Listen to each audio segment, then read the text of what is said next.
tonight. Some of you may have already seen the Citizen Satisfaction Survey results. Some of you may not. So I'm going to walk through those, and as we move through the results tonight, we're actually going to talk about because there's been some changes. Some of them, most of them have actually been really good changes. So the first question we're going to talk about is world-class cities. Some people may say that the city of Grande Prairie is a world-class city. I want to talk about world-class cities, bigger picture, around the world. When you think about that title of a world-class city, what do they have? What do they look like? What are the people like? What kind of a mood exists in that city today? Medical services, cultural facilities. Probably a strong industrial base, maybe. Somehow as a hub for international travel, bringing people from different areas of the globe together. 71 really detailed responses that came in. We talked a lot about diversity, green space, a lot of mentions around strong and affordable transit systems, the whole idea of mobility and being able to move within the city.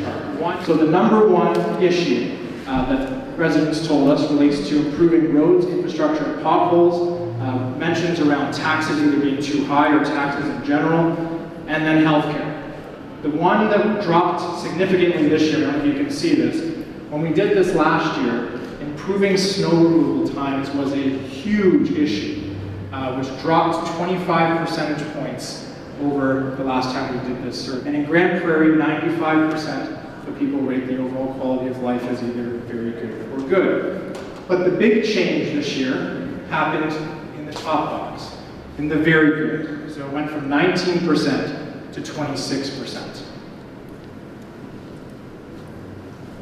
And we'd like to know why. Yeah, directly related to economy bounce back too. Yeah, Sorry, what's that? Economy bounce back. Yeah.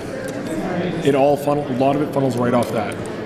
A lot of it does. Disgruntled in 2009 and 2012. Everybody's happy, right? Like the economy in general picked up, and we just happen to be in a place where industry also picked up very specifically, and we're in the heart of that. So it was really fortuitous, I guess. I know some of the facilities are over 2 years old, but even the one that we're sitting in, the multiplex, the prospective new hospitals, so these I think have really springboarded people's impression of quality of life, right?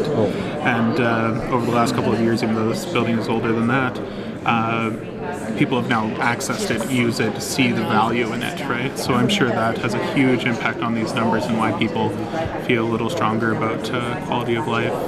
Could have been because it's new people coming here and they're coming from a place where there isn't work, and they come here, work, and I'm like, well, how's life in Grande Prairie? I just got a job the first day I got here. It's awesome. And I think when you talk about quality of life and improve quality of life, I think you have to talk about when a community is able to attract people from different other communities and bring new perspectives in, bring new skills in, bringing people to fill those gaps.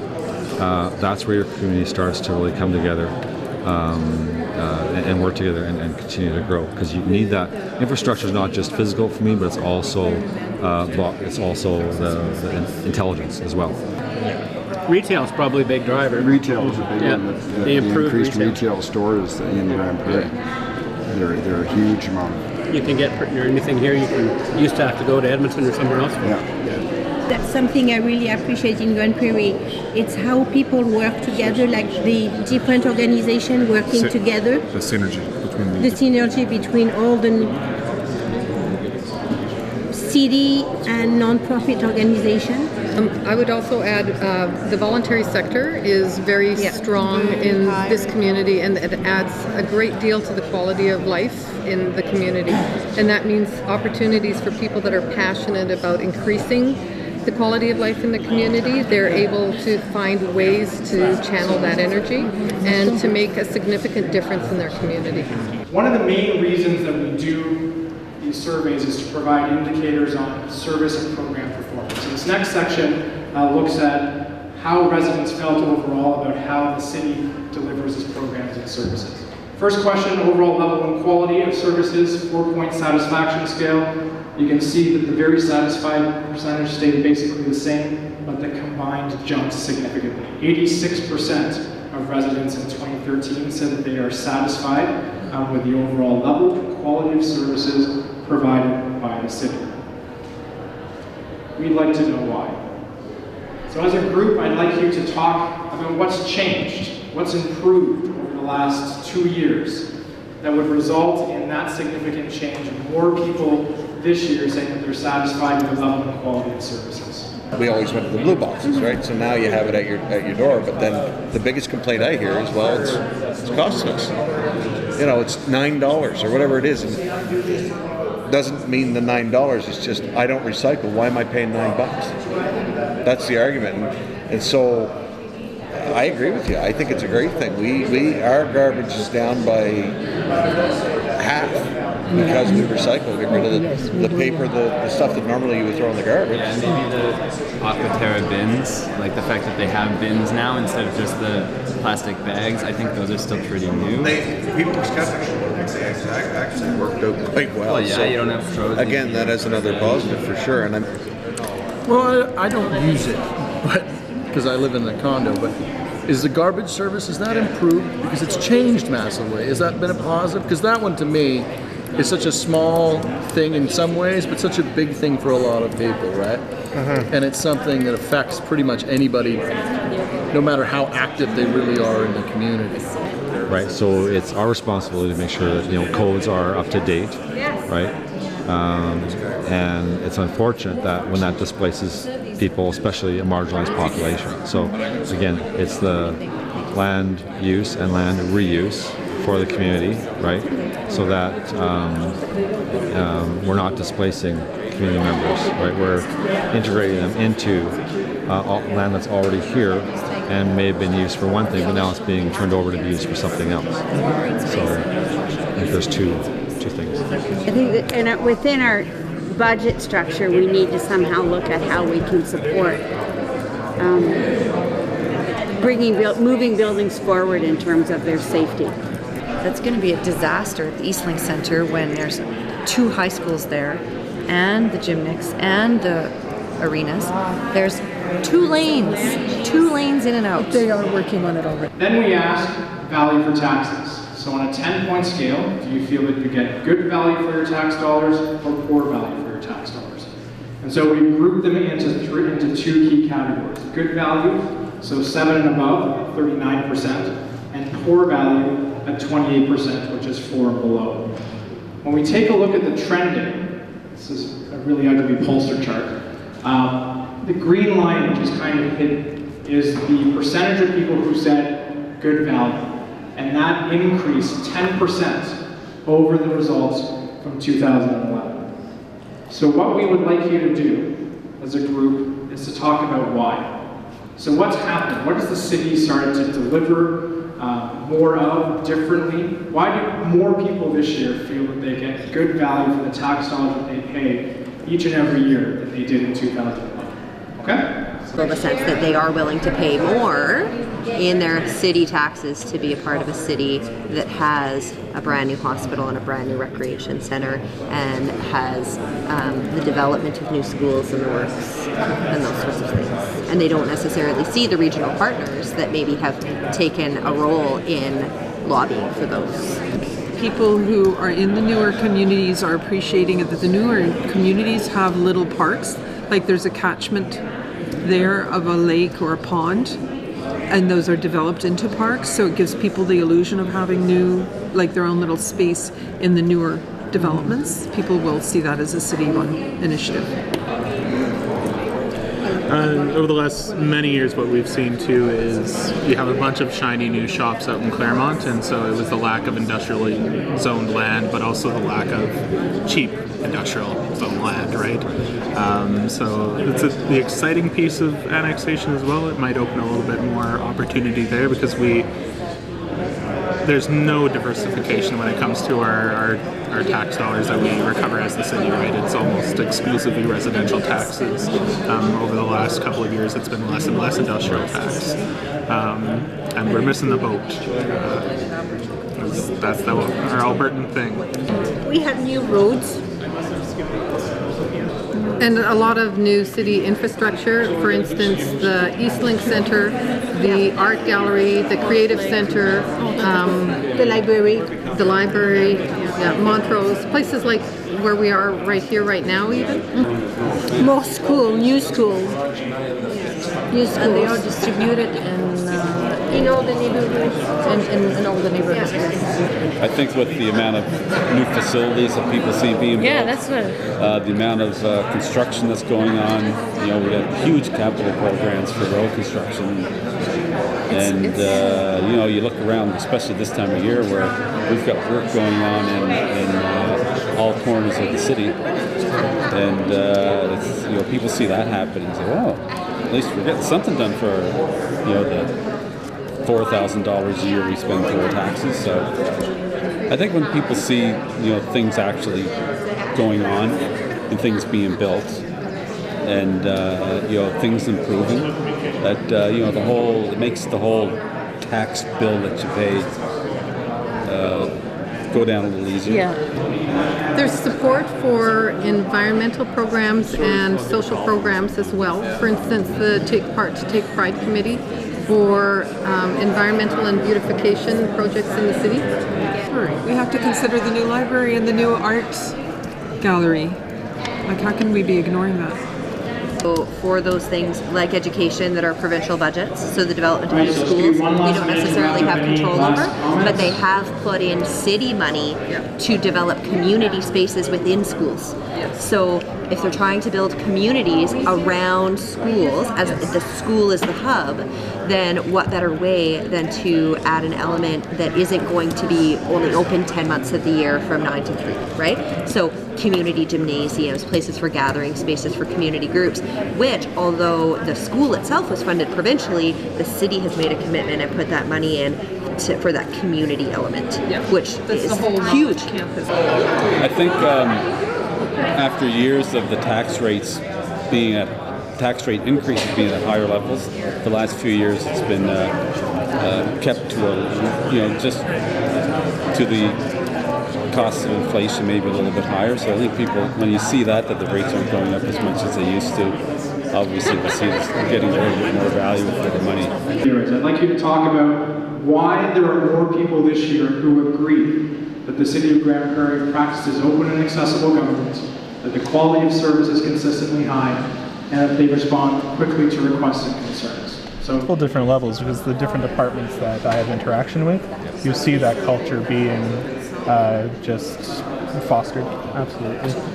That they're going to be accessible, they're going to be accountable, and that they take their jobs seriously.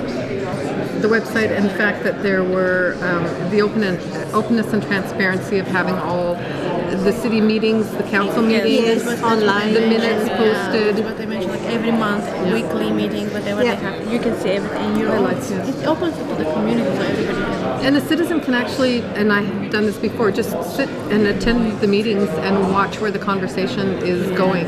So the fact that a lot of this is televised too, if you can't make the dates, makes it accessible for people who aren't available when council members are having their meeting. And those are very positive things as well. Social media and accessibility through that type of those type of it's technology. It's technology. It's usage. It's the biggest thing. Communications technology. Yeah, it's the only thing that's changed. I think so. That's changed in everything. Yeah, absolutely. So social media, technology, communications technology. Is that all kind of part of one, or should I separate them? Well, it's all together. I mean, it's all together. It's the way people communicate, period. Yeah. I mean, access these days, compared to what they may have seen in 2011, the cities involve themselves in that technology, and it's just made it an open, transparent process. The biggest changes is just the city's website itself. The accessibility to policies, to bylaws, to...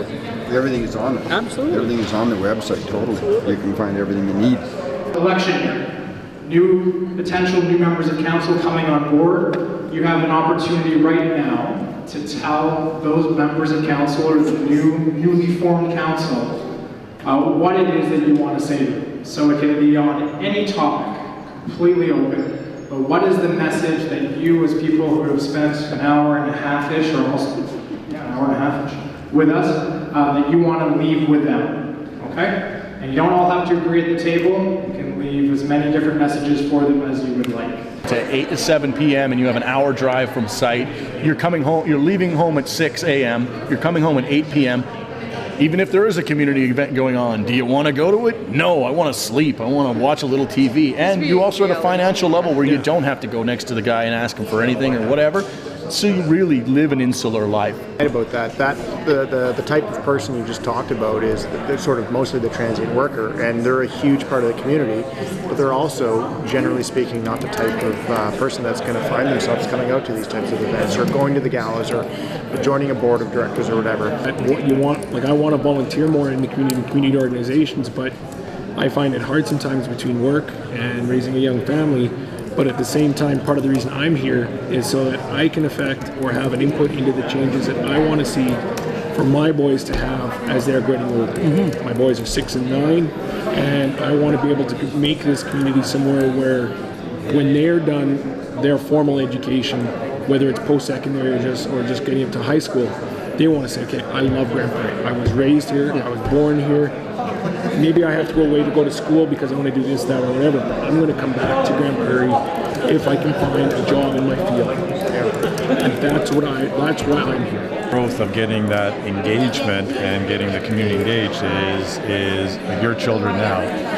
If you volunteer and bring them along to something that they can help as well, and they learn from that, and they enjoy it, and they will carry that with them for whatever community they move into in the future, and that's part of their life, right? So, team. I want an AHL team. I think that would be huge for us. I want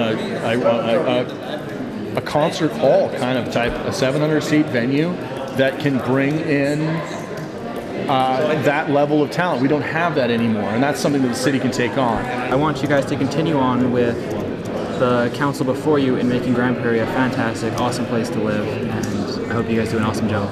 Thank you very much. I'm glad you threw that in there. There's been money spent on it.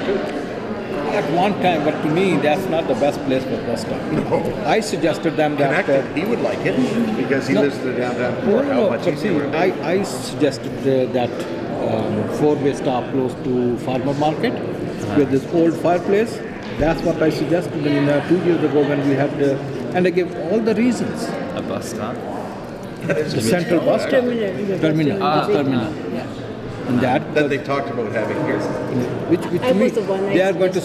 She suggested, but to me that will, this beautiful grassy plot here. My word for that this one. Be used for something different, not for Because we were close bus to the terminal. downtown, close to the hospital, They have that the old fireplace for fire department.